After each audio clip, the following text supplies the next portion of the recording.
How's it, guys and girls? We welcome to the Art of Life, and we've got some cool stuff for you this week. Let's check it out. Welcome. First gadget. This is the Samsung Galaxy camera, and I mean, like, when I first saw this thing, you think, okay, random camera, etc., etc. What I love about it, I mean, it's Android, so it works the way. I mean, I use an S3, well now an S4, but it works. The screen works the same way. You can download the apps. One of the things I really love is you can kind of take straight to Instagram from here. You can link up to Dropbox. So literally when I took it out the box and I set it up, it was, my Samsung account, my Google account, and everything is here. So I've got my pictures, I've got, my emails, my calendar updates, the works on the camera, which I found really cool. Like, I don't know what you think. So I mean, from what I understand about this device, and I've been quite excited about it. I haven't had a chance to play with it until tonight. And what I understand is basically just a Samsung mobile device that is predominantly a camera and not so much a cell phone. So a lot of the cell phone stuff is not on there.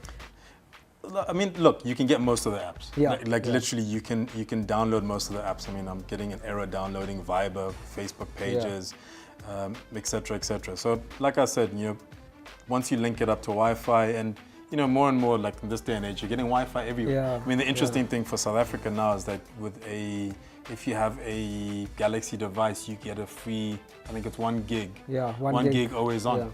So I thought that was really cool. They started I think with that with the iPhone, the iPod touches, I think it was. So that's what I like about it. I like the fact that it feels very much like my phone. So for me, that transition, switching from phone to camera, and things like Dropbox. Like I took it out, took a couple of pictures of the fam and stuff, and immediately synced up to Dropbox. Can I just say, I mean, having held it for 5 minutes before we started, one thing I was quite shocked about it is a little bit heavy.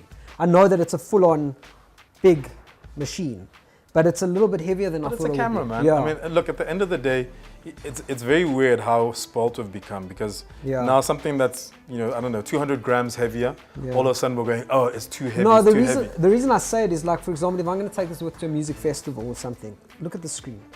This thing is crying to be broken by something, and I know, I don't know if I would take it with to a music festival. I'd probably take a shitty phone or a shitty camera with, so that it didn't, if I did drop it or whatever. But listen, I'm still quite excited about it. I'm keen to play with it a bit and see what it can actually do, but still a good looking device. Yeah, like I said, for me it's that ease of switching between, because it becomes so hard switching between operating systems and just trying to figure out how the camera works, how the phone works, etc. And I love the fact that it is Android. So yeah. All right, so this week I've been driving the new Golf 7, which is obviously quite a big car. Everybody's been waiting about it. And I have to the comment I want to make about it is just wow. The days of the entry-level Golf, first car kind of vibe are well and truly gone. Now, VW still obviously have their Polo Vivo out, so you can still get a sort of cheapish VW. But it's starting at about 250,000 Rand, this Golf 7. It's not a cheap car. One of the things that I wanted to say about it, I've also been driving this week, they launched the new Audi A3 Sportback, which is essentially the competitor to the Golf 7. And just the difference in these two cars, they're basically made by the same people, as most people know. They are, they've got similar engine lineups. The ones that I drove, the ones I'll talk about are the diesels. The diesel, the 1.6 diesel VW, terrible turbo lag. But obviously we're up here in Gauteng, so it might be a little bit better down at the coast. The one thing that impressed me and absolutely blew me away with the new Golf 7 is the interior. If you get a chance, if a friend buys one, go and sit down in one of them. They've got a whole new layout on the steering wheel. They've got the infotainment system is great. Whereas in the Audi, it's still sort of much of the same piano keys. It's a little bit what you come to expect from Audi. It's not a criticism. But who would the Golf 7 be for now? Because like you're saying, I mean, the days of like the Golf 1 or the Golf 2, etc., which were entry level, or even the City Golf. That's gradually changing. So who would be the person to kind of buy that car? It's actually a very good question, because it's something I thought of the second I got inside. If you're thinking of buying a mini Countryman, which you want this style and this vibe and this look at me, go look at the Golf 7. And I mean, you're going to pay similar prices, more or less, depending on what boxes you check with extras. It really is a classy car. It's a trendy car. Obviously Golf 7, everybody wants to check it out and all that. And the GTR is obviously not here yet, but it's not about performance so much, the Golf 7, the TDI at least. It's not so much about the performance. It's not slow, it's 110 kilowatts. But it is a stylish car. So if for people who are thinking about sort of stylish cars like the Mini Countryman, like the Fiat 500. I know it's not really a direct competitor, but if you're thinking about the stylish car, look at the Golf.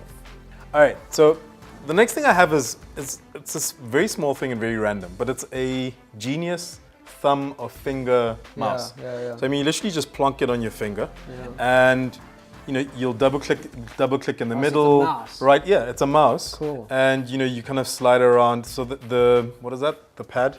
Yeah, the touchpad. That one. Yes. Is the technical terms here, guys. Yeah, it's the thing in the middle, and then left click, right click. Okay. And have you used it?